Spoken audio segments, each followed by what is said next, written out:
Well, greetings and salutations, imagination connoisseurs. Welcome to the best damn entertainment show right here on the World Wide Web, coming at you from the John Campea YouTube channel. I'm your host today. That's right, your host, Robert Meyer Burnett. I'm here in studio with Mr. Jonathan Voico. I am here. How are you? Jonathan, I'm great, but you know what? Our fearless leader is traveling the highways and byways of the land. I can't believe how far away he is from us. It's like he's a satellite past the heliosphere like Voyager. John, where are you? I am currently in Grand Junction, Colorado, kind of making a beeline over to Kansas City for our movie meetup in a couple of nights and having a great drive. I got to tell you guys, if you ever have a chance to drive the span between like Utah and Colorado, it is like top 3 most beautiful drives I've ever seen. It's just been absolutely amazing. I love it out here. So yeah, I'm in Colorado right now. Do you feel like you're really in the heart of America, that you're seeing, you know, the fruited plains and everything we sing about during the national anthem? Well, no, it's just been a lot of mountains. It's just been a lot of mountains and deserts and driving through what looked like the Grand Canyon, although I know I wasn't in the Grand Canyon. But it's been a great drive so far. I've still got days ahead of me, but it's going well so far. All right, well, stay safe out there, and you have your movie meetup tomorrow. Yeah, tomorrow night. I keep forgetting today is Wednesday. I was going to say no, in a couple. Yeah, tomorrow night in Kansas City. I'm really excited about it. Going to see Tron Ares and meet up with a bunch of John Campea Show viewers, and I'm looking forward to it. It's going to be a lot of fun. And the next week, you have multiple movie meetups coming up across the country and in Canada. Yeah, so like on the 14th, we're going to be in Hamilton, Ontario to go see Tron. Then on the 15th, we're going to be in the Chicago area in South Barrington. And then on the 16th, the very next night, we're going to be in Indianapolis. So and then I'll be heading home. So it's a pretty busy couple of days. That's amazing. Well, you got to stay safe out there so we can continue to delve into this, the entertainment news of the day. Jonathan, what do we got? All right. Well, we know recently, and for some time actually, a Heat 2 script has been warming up, but there's been issues like budgetary concerns and whatnot, casting. But it looks like the heat is being turned up for this topic. Looks like we got some movement on a Heat 2. Rob? Well, this is really interesting because Heat 2 was going to be at Warner Brothers, but Warner Brothers and Michael Mann couldn't figure out what the budget was going to be. Warner Brothers wanted him to bring it down. Apparently he wasn't able to, but it is now moved over to Amazon. And John and I, when we were at CinemaCon, saw that Amazon is really committing to big theatrical releases. They have a really impressive slate, including things like Project Hail Mary and Crime 101, and this looks to be their latest acquisition. According to the Hollywood Reporter, Heat 2, the high-profile Michael Mann follow-up to his 1995 crime drama classic, is getting a new home, ensuring that the ambitious and buzzy feature project will be getting made after all. Now, this is based on the novel Heat 2 that Michael Mann co-wrote with Meg Gardner. United Artists, the Amazon MGM Studios division, is in talks to pick up the project from Warner Brothers after the latter let the movie be shopped in August when it was unable to agree with Mann on a budget. This is amazing. Hollywood vets Jerry Bruckheimer, known for high-octane action thrillers in the Top Gun movies, and Scott Stuber, who ran film for Netflix and is tied to UA, have boarded the project as producers. Mann and Stuber's partner, Nick Nesbitt, are also producing. Now, this is what's amazing is who's jumping on board. People are seeing videos of Austin Butler online practicing with weapons, and that's pretty cool. The crime thriller is coming with plenty of Hollywood heat. Everyone loves this word heat. A bevy of A-listers have been mentioned in connection with the project, with Leonardo DiCaprio circling. I always wondered, what does that mean? Is that like a shark, or does he pace around the studio? It's the old school thing where you would have a calendar and you'd circle something on your calendar, say, I'm targeting that. So he's circling, which is exciting. Other actors whose names have surfaced include Austin Butler, Adam Driver, and Bradley Cooper. However, no offers have been made to the talent, let alone any actor deals signed. Now, the book was both a prequel and a sequel to Heat. So, John, what do you think about this? I mean, this could be a star-studded crime opus. Yeah, you know, it's funny. We were texting this morning with like our business guy, and he said something that is actually makes a lot of sense. He was saying, it almost make more sense for this to be a reboot. I almost kind of wish they were making this a reboot to start the franchise again, rather than a Heat 2, because I don't know if you've been keeping count, but it's been a while since the first Heat came out. 30 years almost. Yeah, 30 years. And listen, on the one hand, I think a lot of our first reactions would be, how did Warner Brothers let this get away? How could Warner Brothers let Amazon get this or anybody else get this? Because apparently, like, Universal was lining up to get it and Sony was trying to line up to get it. So I think the first reaction would be, man, how did Warner Brothers let this get away? You know what? I think they did the right thing to let this go. The price tag they want to make this movie simply exceeds what is possible for this movie to make. And if you think, well, wait a minute, it's got Leonardo DiCaprio. Okay, One Battle After Another would like to have a word with you. Killers of the Flower Moon would like to have a word with you. Don't get me wrong, I love Leo. I totally do. But it's like, putting Leo DiCaprio in your movie does not guarantee it's going to make, your money. And, I think Warner Brothers was looking at like the life lessons of Killers of the Flower Moon. Look what happened when they let Martin Scorsese just have whatever budget he wanted to make that movie. It ended up costing them a ton. And I think obviously if Warner Brothers could have gotten them to agree to the budget, then they would still be there. But if they continue to want a budget that was more than what Warner Brothers felt comfortable with, it feels weird saying this, but it was the right move to let this movie go. And because, Rob, I'll be honest with you, I know there are going to be people who are really excited about this film like yourself, but I don't know if there's a ton of people that are really excited about it. And I honestly, right now, I don't know what the ceiling is. What's the realistic potential for the box office for this film? Look, I'm right there with you. A crime thriller for $200 million. I mean, look, I think the shootout in downtown LA in Heat was great. By the way, Heat itself was a remake of Michael Mann's TV movie, LA Takedown. So a lot of people don't know that, but if you go back, if you can find LA Takedown, it's probably on YouTube. It's pretty interesting to watch. So your idea of making a new Heat a reboot and sort of telling a different story, I think is a really good one, and it fits in with this franchise. But this money, I mean, they make TV cop procedurals and they don't cost $200 million. This is a lot of money, even with the salaries that you're going to pay to these actors. I mean, what are you going to do? Set off a nuke in downtown LA?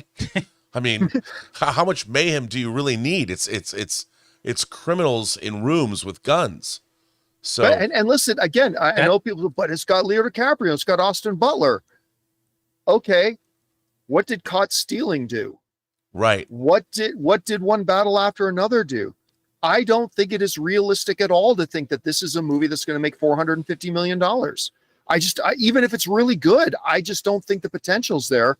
So again, I'm excited to see it. I'm totally down for it. But again, bottom line for me is I think Warner Brothers made a right business decision to say, we can't spend that much on a movie like this. So go forth and Godspeed. All right. What's next? All right, so it's pretty safe to say that the three of us are all looking forward to Predator Badlands when it comes out. We would have assumed based on prior outings that this movie was going to be R-rated. I mean, even if you look at the trailer, it seems like it's R-rated, but that might not be the case, Rob. What do we got? As a matter of fact, before I read this article, I have to say that I was actually talking about this very subject with 20th Century Fox or 20th Century Studios president Steve Asbell, and he said to me that Dan Trachtenberg set out to make more of a sci-fi adventure film that the director, always thought was probably going to be a PG-13 movie simply because of what it's about. You have this young predator going onto this planet, as they say in the trailer, the most dangerous planet in the world. So the violence is one alien is killing a bunch of other aliens that aren't human beings. Mm-hmm. So as graphically violent as that's going to be, the ratings is really what happens to people, not alien life forms. So I don't necessarily think this is a bad thing. And I think, look, Raiders of the Lost Ark is a PG movie, and a lot of people die in that movie, and it's I mean, a Nazi gets torn up in propeller blades. But let's look into this. What does this article say? It comes to us from Joe Blow. And they start this out saying, recently some rather unwelcome news dropped for fans of the Predator saga. While unconfirmed, it looks like Predator Badlands is aiming for a PG-13 rating. This is a little bit of a shock to the system for hardcore fans of the gleefully R-rated franchise. While nothing is set in stone yet, it feels like a disappointing choice by 20th Century Studios and Predator franchise mastermind Dan Trachtenberg, especially since the last film in the saga, Prey, was gloriously R-rated. Now, I want to point out, he also directed Killer of Killers, which, although animated, was also gloriously R-rated. But I don't necessarily think the kind of story that's being told in Badlands, if the film is good, it doesn't matter what the rating is. I mean, obviously, we've seen in the trailer, there's a lot of killing going on. Mm-hmm. So, I don't know, John, what do you think? Do you think that does a rating affect how good a Predator movie is? No, not at all. It's like, look, I might do a Mr. Spock eyebrow raise a little bit if this was another Predator movie with a lone Predator on Earth. I might be a little bit more, about it if that was the case. But like you were just pointing out, Rob, there's a reason Transformers movies can literally have Optimus Prime grab a Decepticon by the neck, lift him off the ground, pop a giant blade out of his arm, and disembowel the Decepticon, and it still be PG-13. And it's awesome. You can kill and do horrible graphic things to aliens, to vampires, to zombies, cyborgs and robots and monsters and whatever, and it's fine. You'll get your PG-13. I even want to point out that in the last decade or so, they've been going easier and easier on violence when it comes to the ratings, because I throw you back now to Venom 2, Let There Be Carnage. There's a sequence of that in the prison where Carnage kills a lot of people. Right. And for a PG-13 thing, it was pretty graphic for a PG-13 thing, right? So you combine that with the fact that you can do almost anything to aliens, monsters, robots, cyborgs, whatever, and it doesn't matter. Then I heard that this one's getting a PG-13, and I'm like, yeah, honestly, Rob, I'm willing to bet $5 that when we watch this movie, if we went into it not knowing what the rating was, I bet you $5 when people come out of it and they would say to them, would you be surprised to find out that was R-rated? People will probably go, no, I probably assumed it was R-rated. And so I really don't think it's going to be an issue. I don't think we're going to mind it. This is going to come down to, do they make it exciting? Is the action going to be glorious? Can they build some kind of fun chemistry between these two? Mm-hmm. Right. Like if they can, honestly, I'm getting God of War Kratos with the bodiless head that he carries. I mean, this image right here, I'm in. I'll watch this movie simply because of this image right here. And she's being that typical Weyland-Yutani snarky, just, you know what I mean? Ugh. Yeah, so I think her character is going to be great. I think, again, look, when we come out of this, whether we say that was disappointing or that was awesome, I think the PG-13 rating on this particular movie, given what it is and given the context, I believe will have nothing to do with it. It's either going to be bad because it's bad, or it's going to be great because it's great. I really don't think the rating's going to have anything to do with how good this movie ends up being.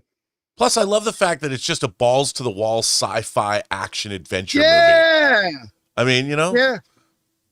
Hey, cool. John Carter was PG-13, and regardless of people not seeing it, it was a great movie. God, I love that movie. I love that movie. I love But again, John Carter. John Carter wasn't a movie that was relying on its violence. You can make the argument that a Predator movie needs to be violent. Absolutely. But I believe you could have the same amount of violence in a movie where that Predator is on Earth only fighting human beings, and that movie will get an R. but get the exact same violence, except instead of human beings, he's doing it to androids and machines and monsters and other predators. And that movie gets a PG-13, and the only difference is who's he gutting. And I think that'll be the only difference here. 100%. All right.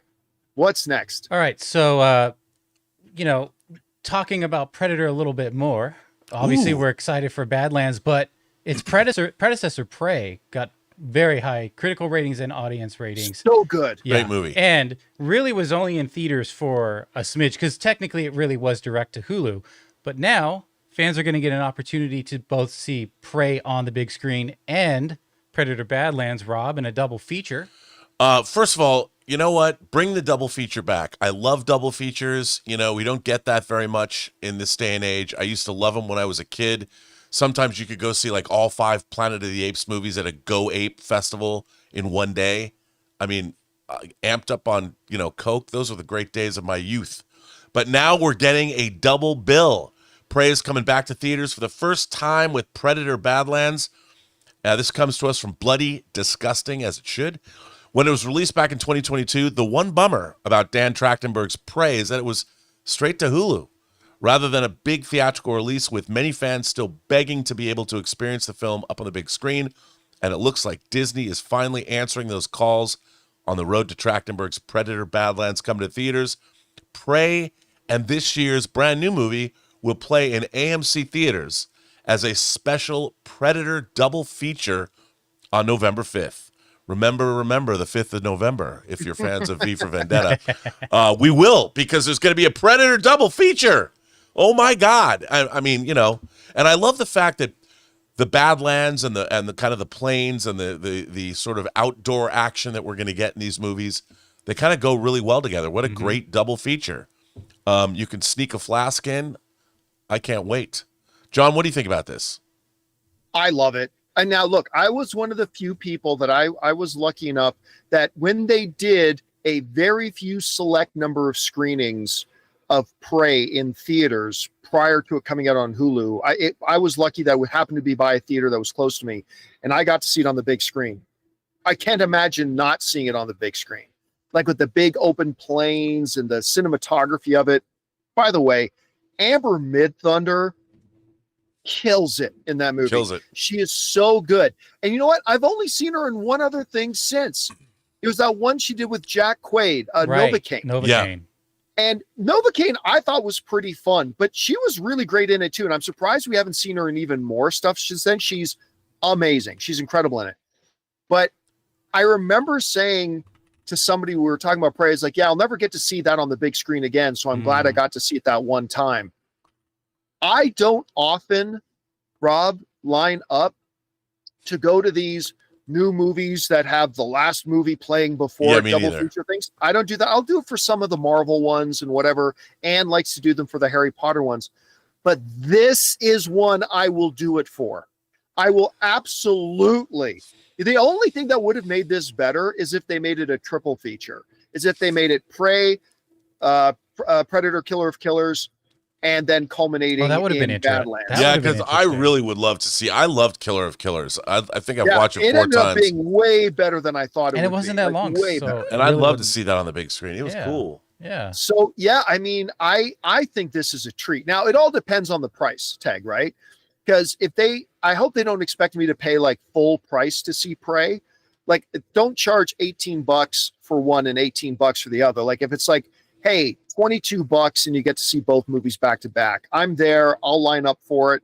And I think it would be really fun to do. And I think it's a great idea because not just to increase some interest in seeing Badlands, but I think an opportunity like this will expose a lot of people, again, because Prey never got a true theatrical release. There's probably still a lot of people out there who've never even watched Prey. Right, I agree. And this might expose people as like, oh, what's this Prey thing? Oh, it's already out there? So it could be, dual benefits to it. So I think it's a great idea. I wish it was on more than just one night. But guys, let's support this because movie theaters and studios are experimenting with this stuff to see if we respond to it. And this is a great thing. So let's support it. Let's go out and see this when it does it. And hopefully the theaters will do more of it. John, the really important thing is Is there going to be a Predator Badlands popcorn bucket, and what will it be?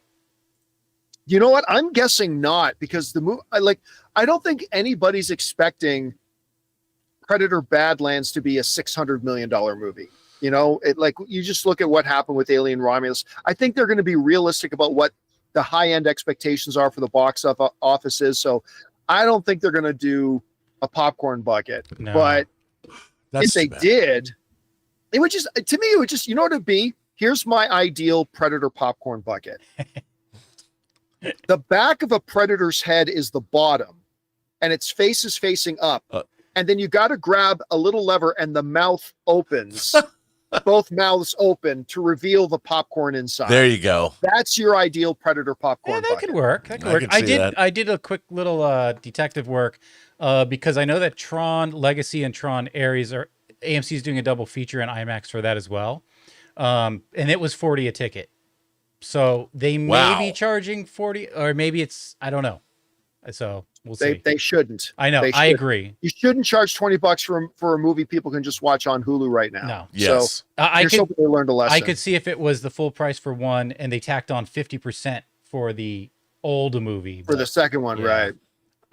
All right. What's next? All right. Well, listen, I don't know. A lot of us don't use the ad feature on streamers, but I do on a few of them. But one problem is, man, it's just too dang loud on those ads. We got to do something about it. Rob, I think they have in California. What's going on? Okay, this cracks me up because back in the 80s, back when most of you probably weren't even born yet, when you could buy devices for your VCRs that would cut I out. remember that? They Yeah. would cut out the commercials because commercials are always louder. Yeah. And I thought those days were long past. I hadn't even thought about that. Well, until today.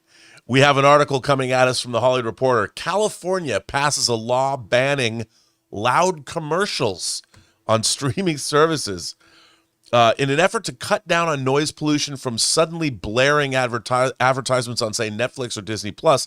California legislatures have passed a law to mandate that the noise level of commercials is at the same level as the movie or TV series being streamed. Now, the thing is about this, like, everyone gets up and leaves to go get popcorn or go to the bathroom when a commercial starts.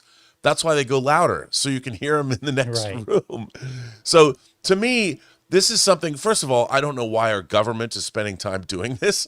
While I appreciate it, but it's something that the legislators felt was important. I don't know who complained, probably some Karen. I don't like these loud commercials, Elmer. Why are they so loud? And they probably lobbied the government in Sacramento. So here we are. And we now are getting our streaming commercials knocked down a bit. John, is this a good use of our government? Yes. Change my lower third to Karen, because this is absolutely a good thing for them to do. Fucking finally. I'm like you, Rob. This predates streaming, right? This goes back to television, traditional television broadcast Yep. stuff. It would always piss me off when I'm watching a show. It's like, wow, Chandler, where do you think Ross has gone? And then the Available at screen goes dark, Woolworths. right? Like, where do you think Ross has gone? Then the thing goes, buy Lysol, everybody. And then these commercials would come on and be like, what the fuck? And every time you go commercial, you got to grab the remote, lower the volume, grace. It's clear manipulation, right? Because they're like, I get, they want the ads to boom, catch your attention. They want to grab it like that. But it's been a bloody annoyance for decades. And you know what? The streamers are worse than the broadcasters. Yes, they are. They're worse. Because I was at a buddy's of mine and he was at the Netflix and he's got the ad supported thing on. And like, what the fuck? Like the thing came on. It's absolutely manipulative. It's something they should not be allowed to do. And for decades, we allowed broadcasters the opportunity to police themselves and go, hey, no consumers like this. This annoys everybody. Let's stop doing it. But you know what happened after decades, Rob? Nothing. They just did it more and more and more. And so, true. yes, I think it is a damn good thing. And listen, this didn't take any government resources. This didn't take a year of legislation and debate. This was some company say, we should tell the broadcasters and the streamers to not deliberately manipulate the broadcast and pump up the volume on the ads and stuff like that. And everybody said, yeah. And they signed it. I mean, it's just that simple. And my reaction to it was, it's about damn time that, because again, the broadcasters and the streamers have been given tons of rope, tons of leeway to correct this themselves. And after decade, they never did. And it was like, so fine, mommy and daddy got to step in and say, you can't keep doing this you can't do this to the consumers in their homes. You set your volume level and you leave it at that. And I am glad they're doing this. Does this change the world? No, but it's stopping a broadcaster from doing something they should not be doing in the first place. And I'm glad somebody finally did something about it. So mark me down as Karen, Rob. No, I'm right there with you. I want to happy about it. I think this is great. I was, just kidding, because I've hated this for 45 years, and I've still hated it, and I will into the future. So now they're changing this. I think this is a great. It's, you know what, John? It's the little things like this that make life that much sweeter. Just a little nicer. Yes, a little nicer. And you know what? To quote the great Leslie Knope from Parks and Rec, isn't the whole point of public service just to make the daily lives of everybody a little bit better? This is a little quality of life change, and I'm glad they did it. Yay. All right. What's next? All right. I think we have all been awaiting the return of Stranger Things after a very long hiatus. But some interesting info has come out on the show's apparent budget. Rob, what's going on? Well, we've heard that the final season, the fifth and final season of Stranger Things, that every episode is like a movie. That's something that's been kind of permeating the culture. People are saying that, but this Stranger Things obviously was a monster hit. Get it? Yep.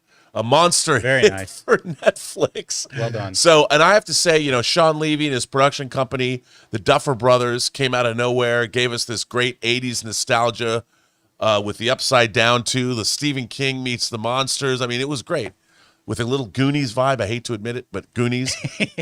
And so now we find out that not only are we getting perhaps a movie and episode, but it looks like this might be the most expensive season of television ever produced. I mean, is it really going to Rings of Power, Hold My Beer? I don't know. Stranger Things Season 5. This is coming to us from where now? Comingsoon.net. Comingsoon.net says Stranger Things Season 5 has an unimaginable budget. I don't know. I can imagine quite a bit. I can imagine quite a bit. Nice.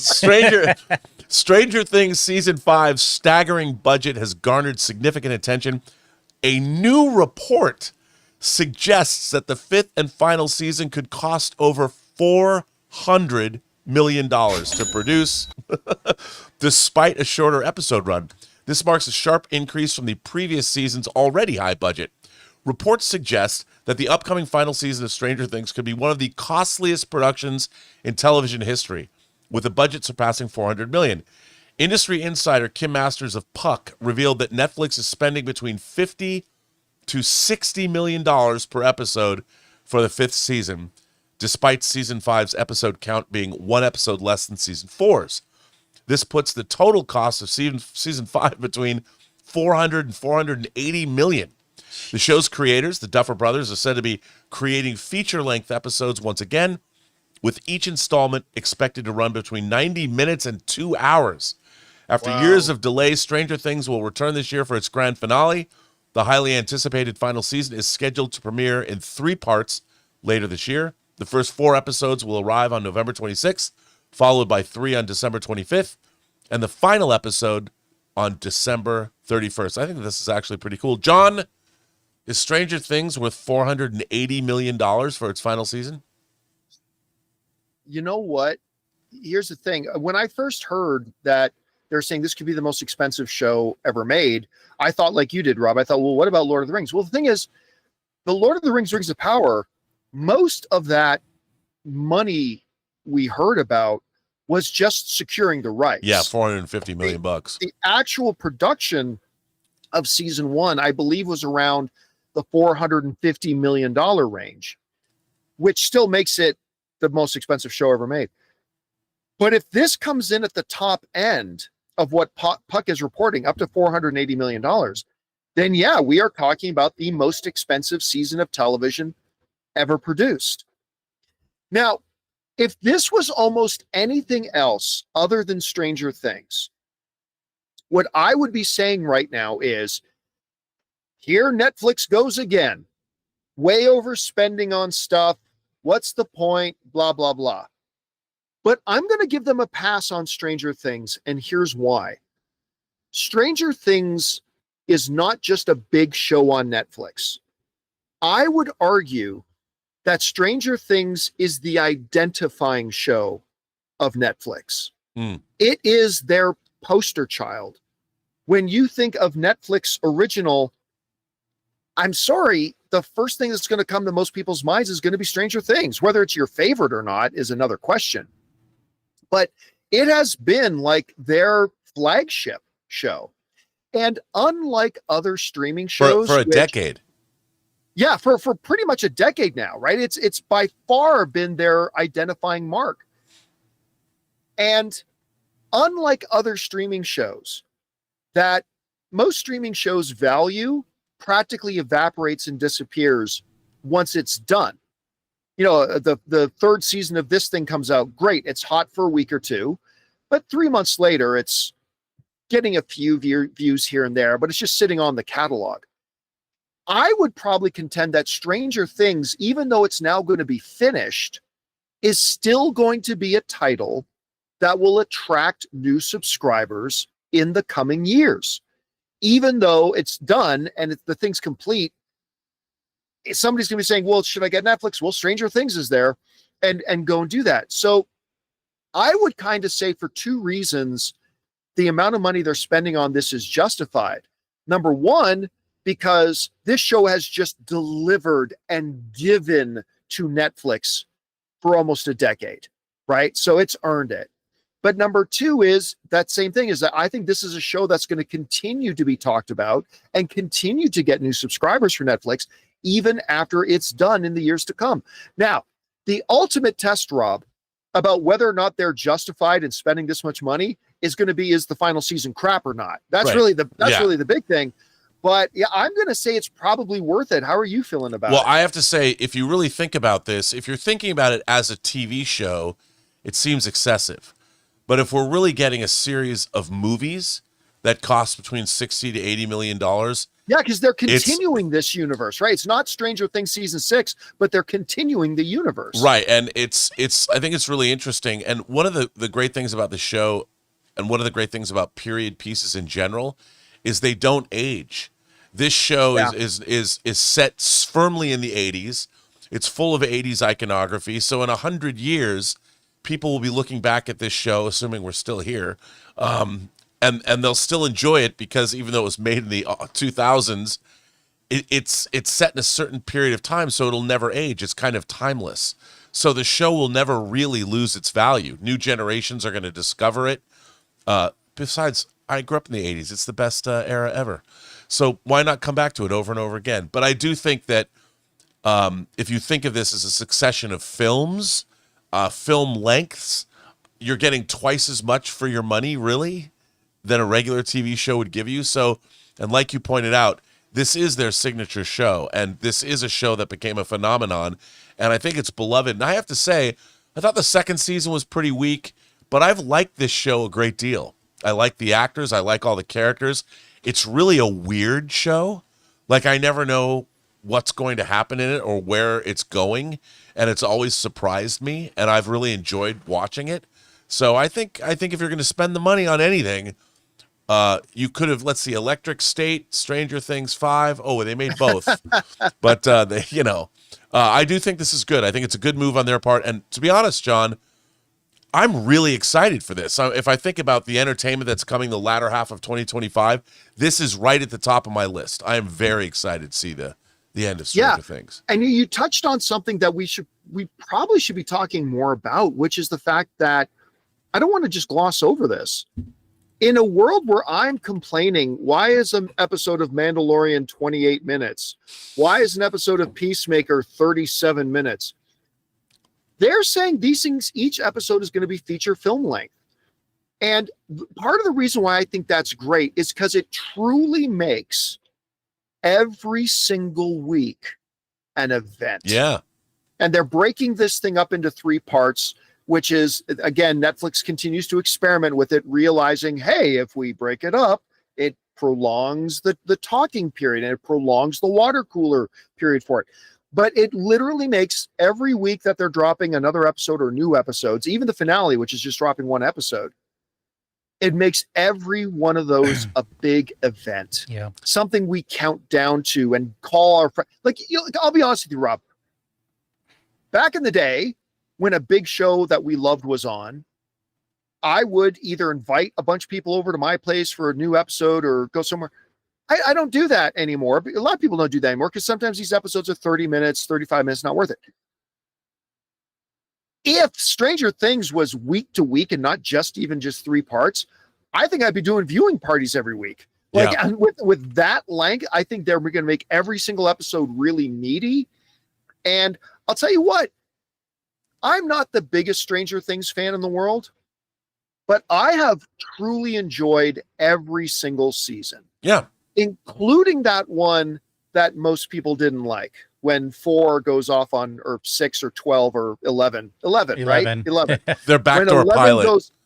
When 11 goes off on, the backdoor pilot, when she goes off on her own, I even like that season. I do. I even like that one. And I thought last season was pretty great. So I am really looking forward to this. And I love that they're saying each episode is going to be like feature film length. And when you think about it in those terms, is 50 million really that big? Yeah. When you're thinking in terms of a feature length film, at 50 million, that ain't bad, actually. That's pretty good. I also love the way they've targeted the holiday season.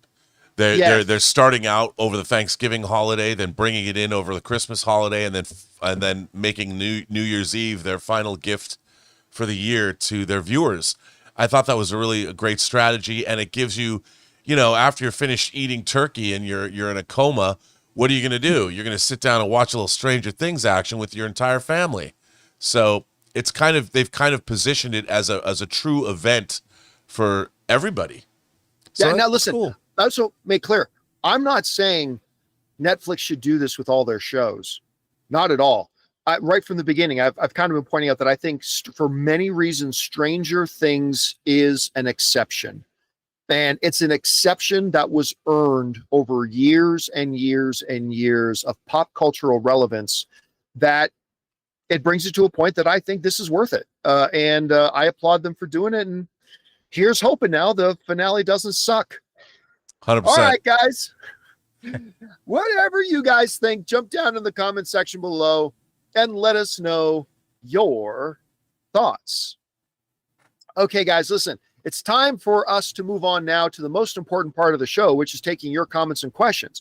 Or at least Rob and Jonathan are going to take your comments and questions. Yes, we are. I am now going to go back and get on the road again. I got to keep heading east now, get to make sure I can get to Kansas by tomorrow night. But I'll be back on the show tomorrow. But before Rob and Jonathan get to your questions that you guys have been sending in, we're going to take a second and thank the sponsor of today's episode of the John Campea Show. Who is the sponsor of today's Zapier. episode of John Campea? It is Zapier. Yeah. Our friends at Zapier. Guys, we want to take a second to thank the sponsor of today's video, Zapier. You know, one of the biggest game changers of the past year has been AI. But let's be real, just talking about AI doesn't actually make your day any more productive. What does make it more productive is finding tools to put AI to work for you. And that's where Zapier comes in. Zapier is the easiest way to take AI and plug it directly into the apps and processes that you're already using every day. No IT bottlenecks, no complexity, just results. For me, it's been about saving time on repetitive stuff so I can can focus on the work that matters and I actually enjoy. And it's not just me. Over 3.4 million companies are already using Zapier to streamline everything from sales and marketing to IT and HR. With their AI orchestration platform, you can connect top AI models like ChatGPT or Claude right into the apps you already use. So whether it's automatically enriching leads, coaching your sales team, or even resolving IT tickets, Zapier makes it simple. Guys, join the 3.4 million companies already automating with Zapier and transform how you work with Zapier and AI. Get started for free by visiting zapier.com/Campea. That's Zapier.com/Campea. Oh, well, welcome back, Jonathan. Go ahead, take it. Well, we're back, everyone, and we're here to. This is fun for me because I don't, usually get to do this. I'm in uncharted waters. I'm in the final frontier to boldly go where no Bob goes. At least not on this show, except today.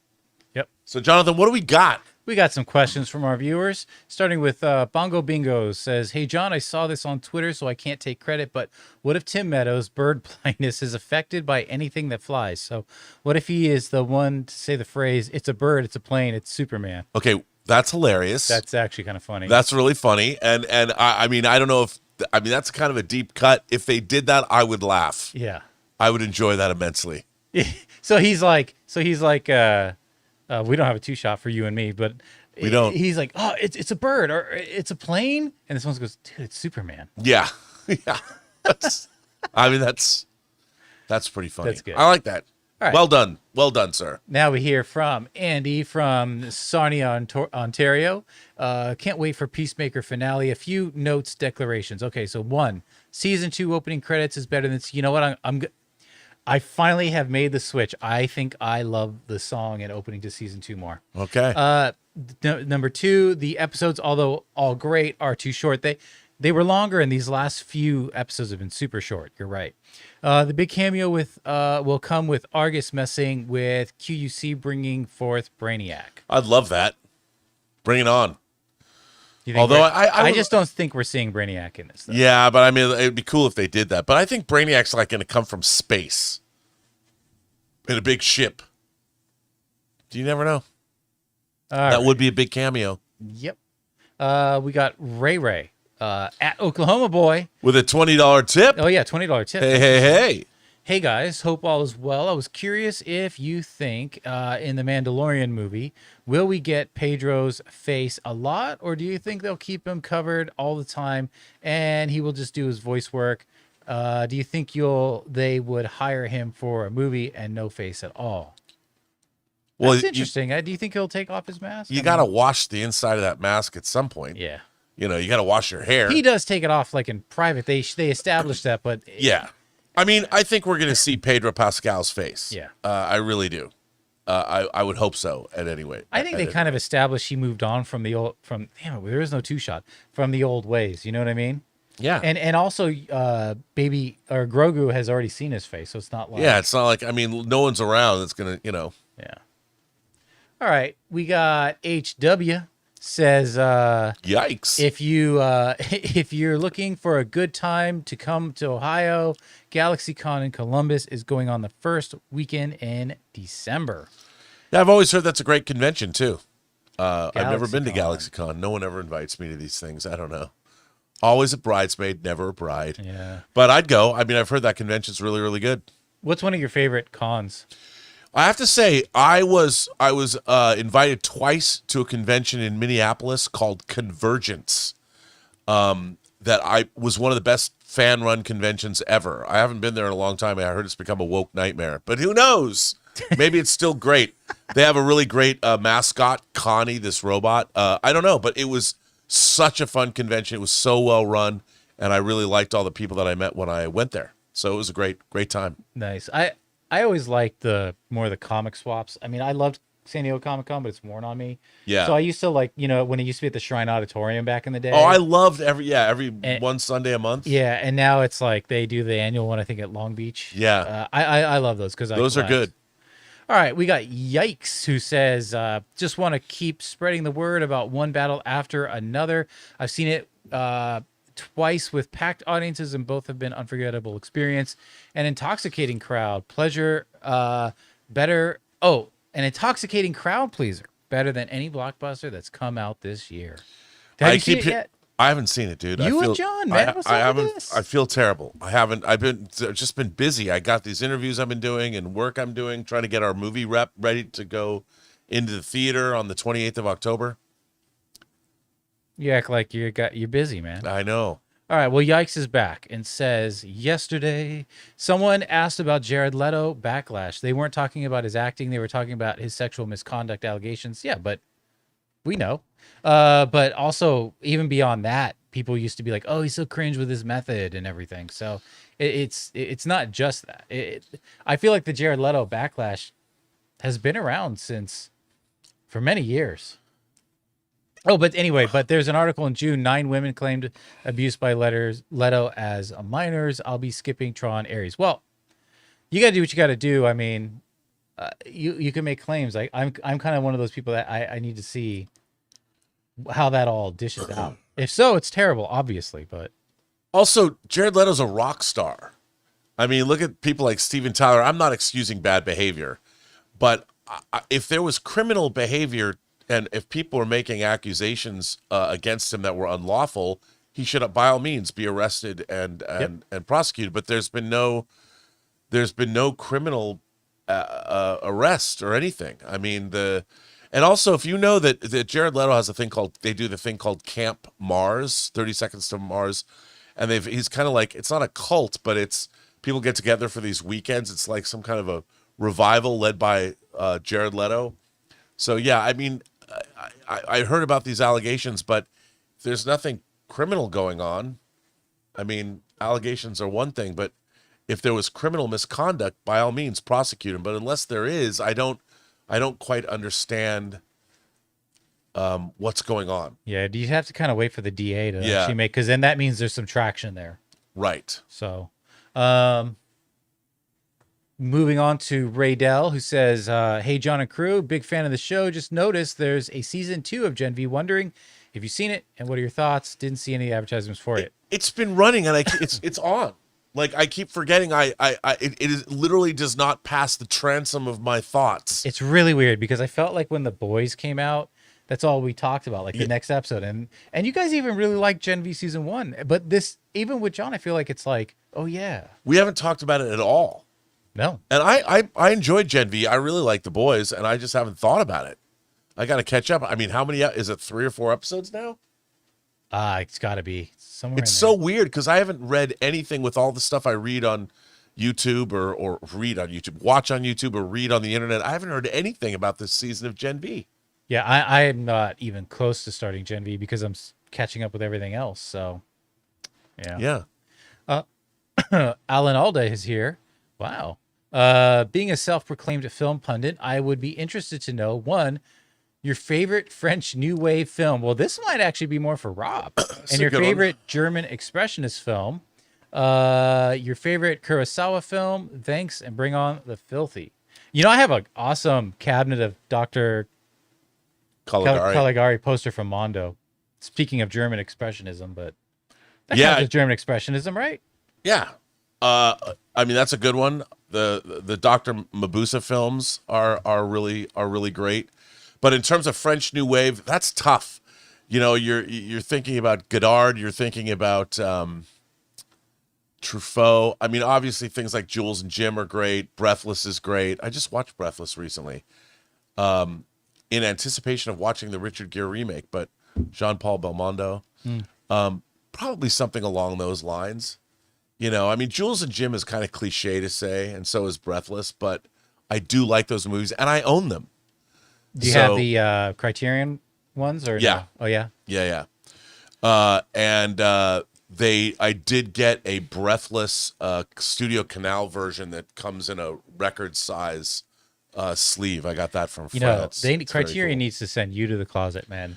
I would love to see if I went to the Criterion closet, I'd have most of the I know movies. you have the Criterion closet. I know, but wait, we didn't get to Kurosawa yet. Did we? Yes, and the last one would be Kurosawa. We didn't. We talked to Kurosawa, so that's a tough one. Now, I have to say, I watched Hidden Fortress the other day, and Hidden Fortress, the BFI version comes. It's got Dolby Vision, so they've been releasing the Kurosawa films in 4K. They released Seven Samurai here. They just released Throne of Blood, and I just got Yojimbo and Sanjuro in 4K.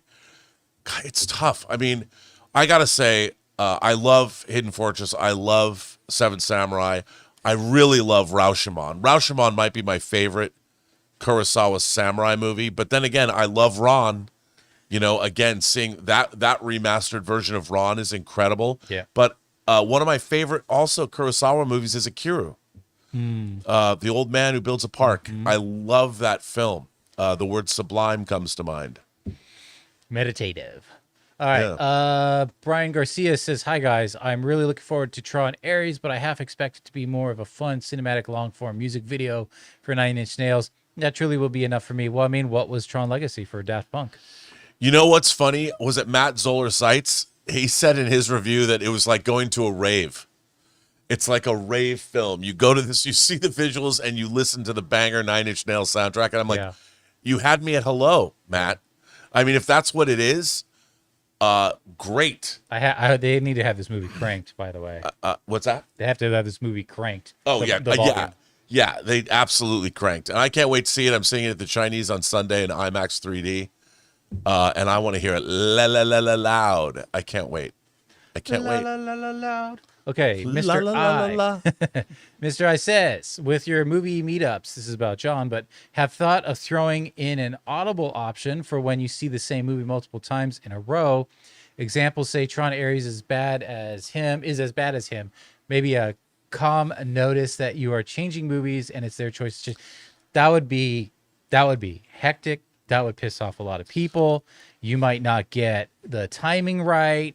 People are coming from distances that are not. This isn't like you're in LA and people are just like, oh, there's a movie theater down the block. Like in some of these places, people are coming from distances to get there, and timing is of the essence. And they need it. To be fair, they need to know way ahead of time when John's going to be there, and also John's on the road. So like right now, the reason we're covering this is because he's got to drive.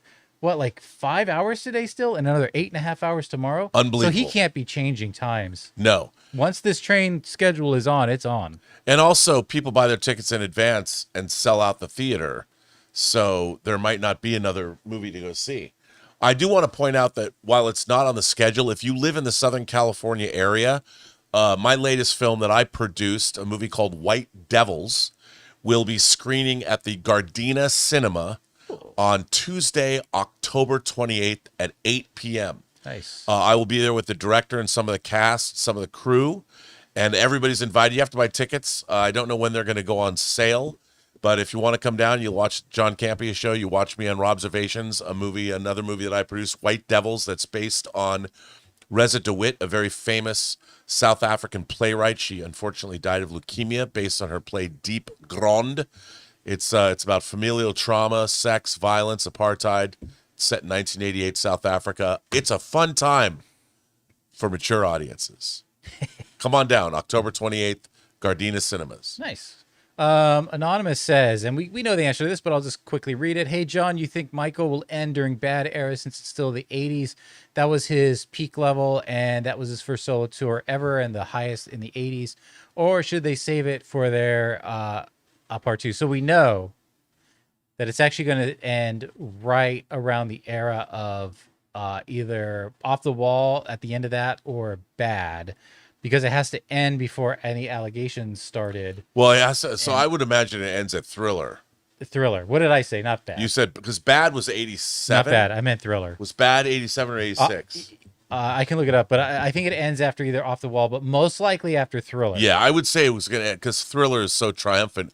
I'm sure they recreated that, and what a great way to end the movie. But I don't think it'll get up to as far as Bad. Yeah.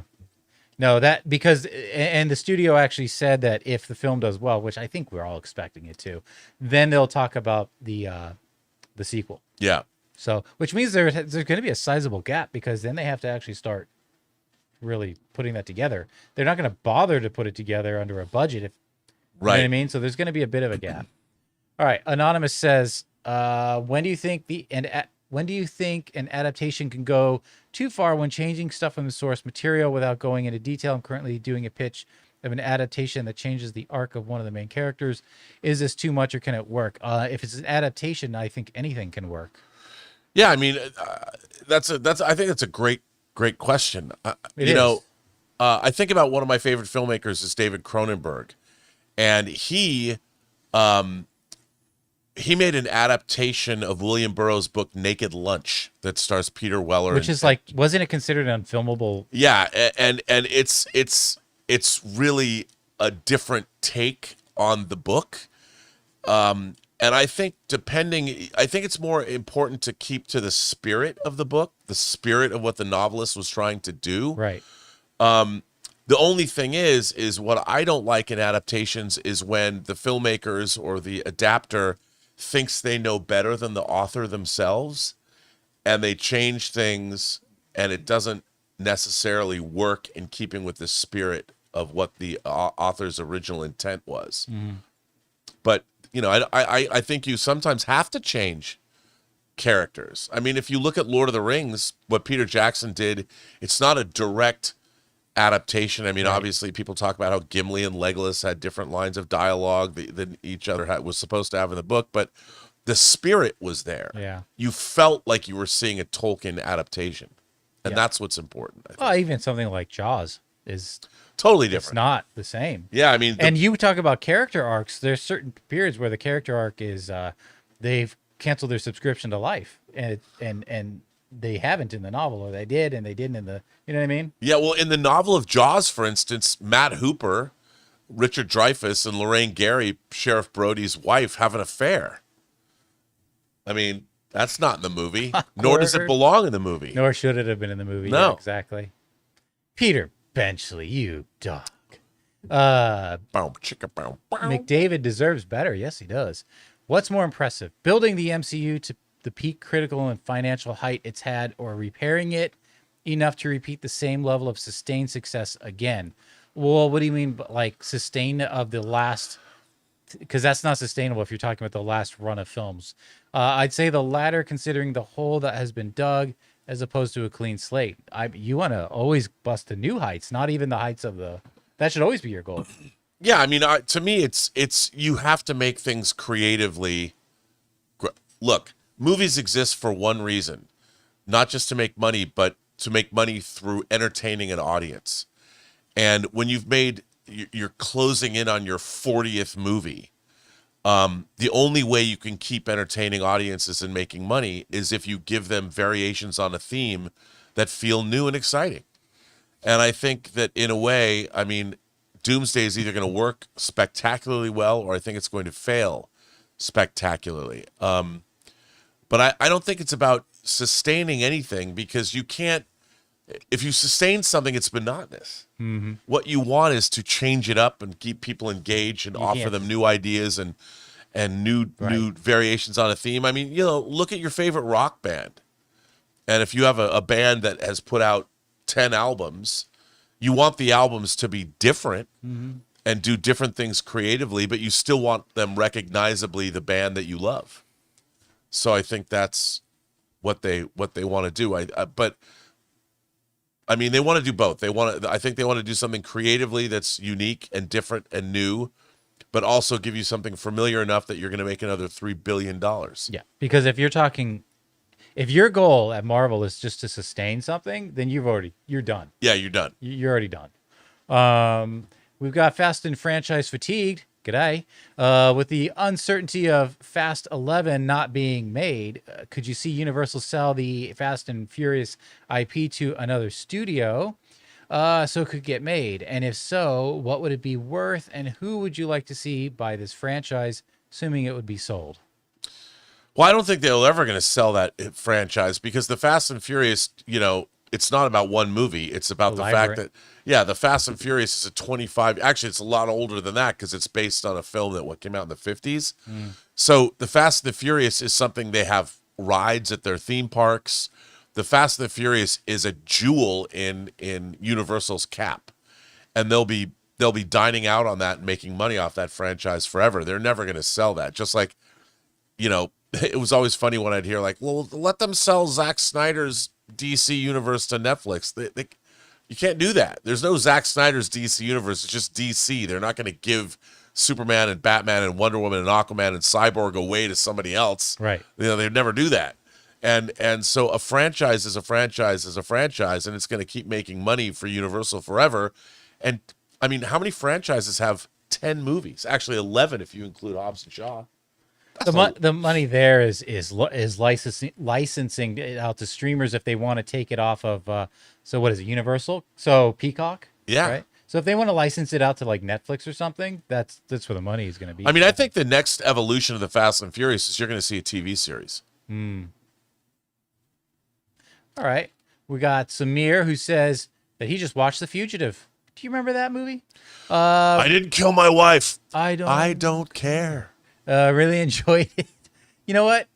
I've got 2 sound bites in mind. I'm creating a I don't care.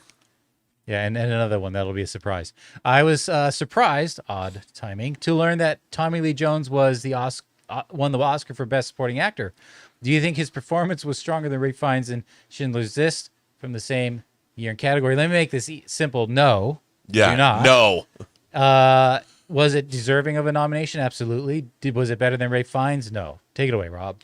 I think you're absolutely right. Look, Amon Goth, who Ralph Fiennes plays in Schindler's List, is not fun.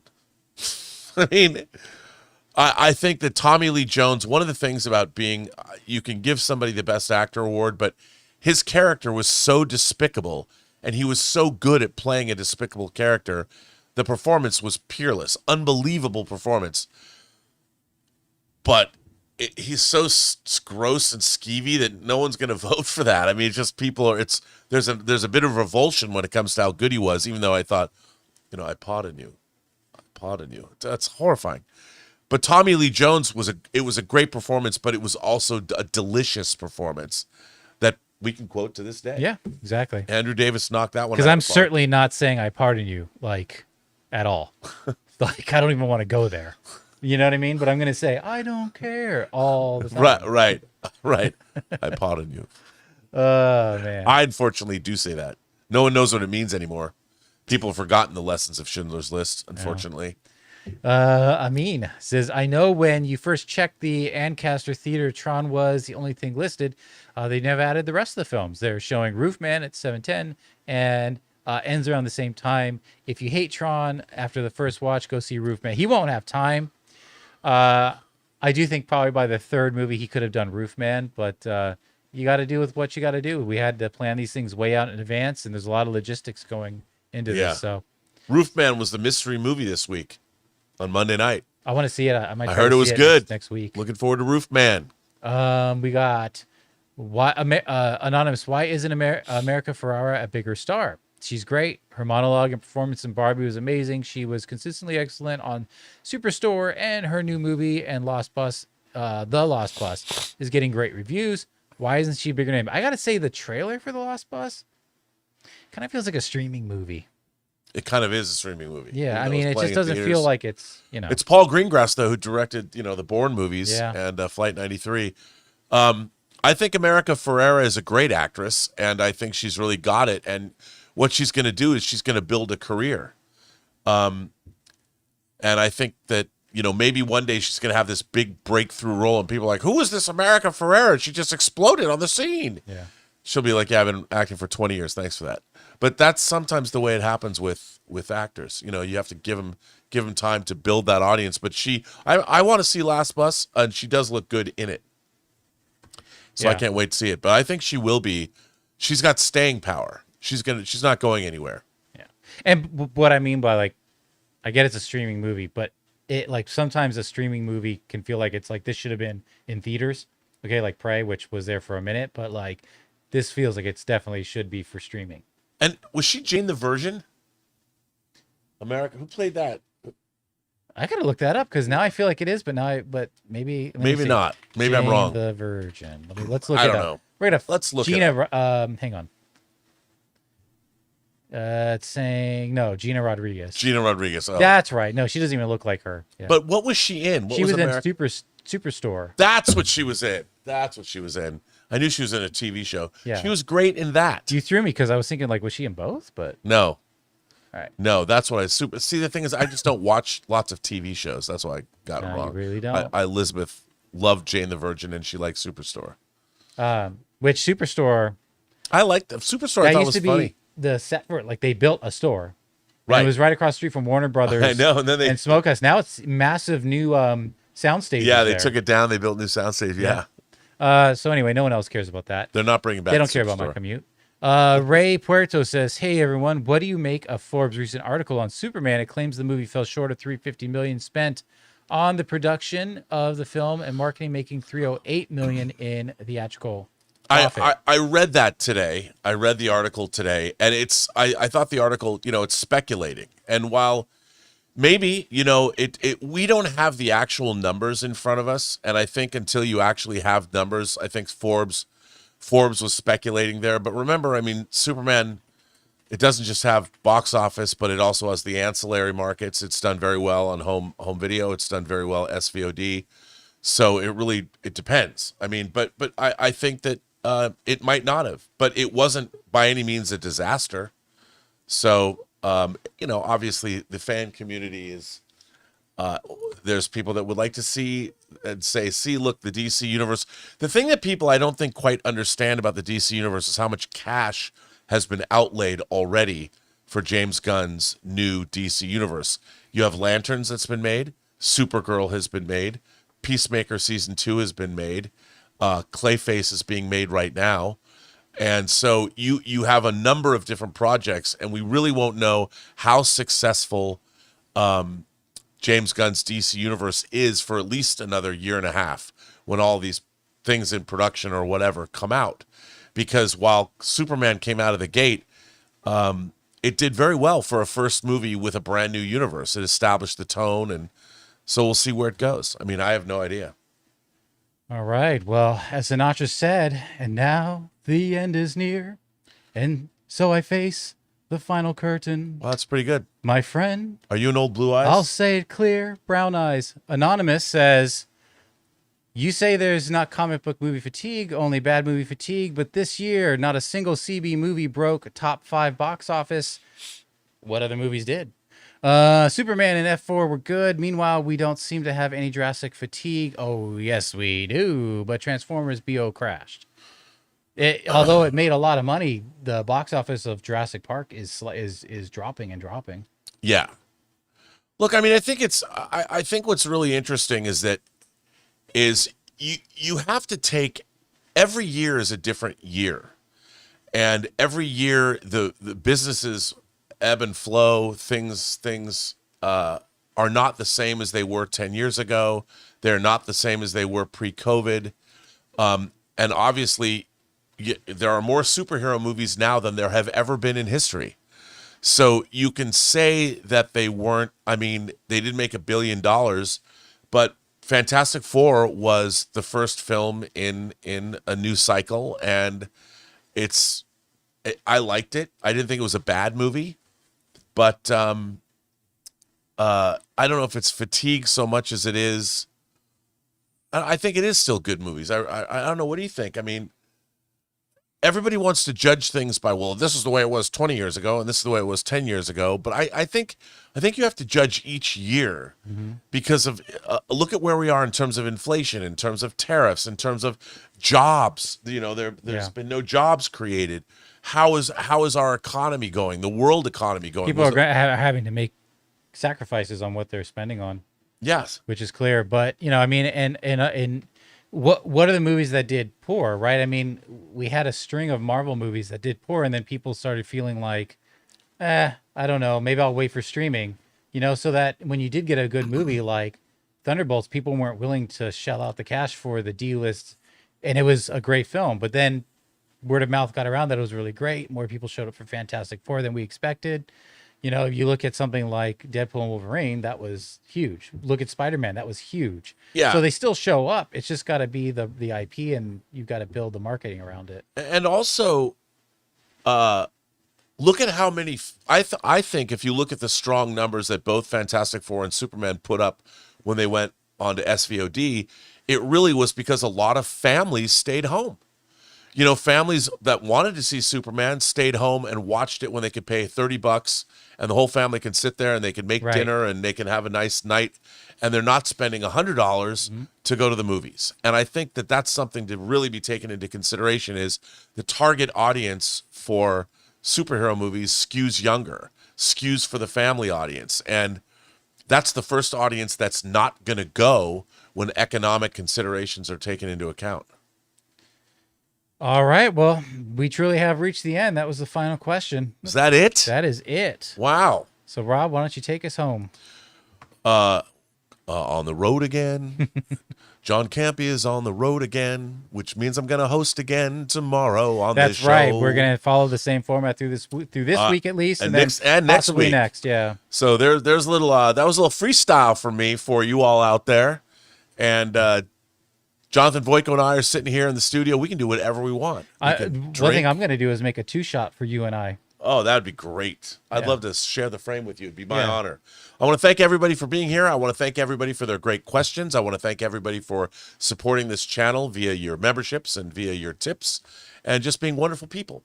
And everyone, you're going to have a great time if you go to those movie meetups with John. It was so much fun. I've only been to one, but I really had a fun time. And if you're here in Southern California, join us on October 28th in Gardena at the family-run, family-owned by the Kim family, Gardena Cinema, on Tuesday, October 28th at 8 o'clock to see a pretty raw film that we made called White Devils.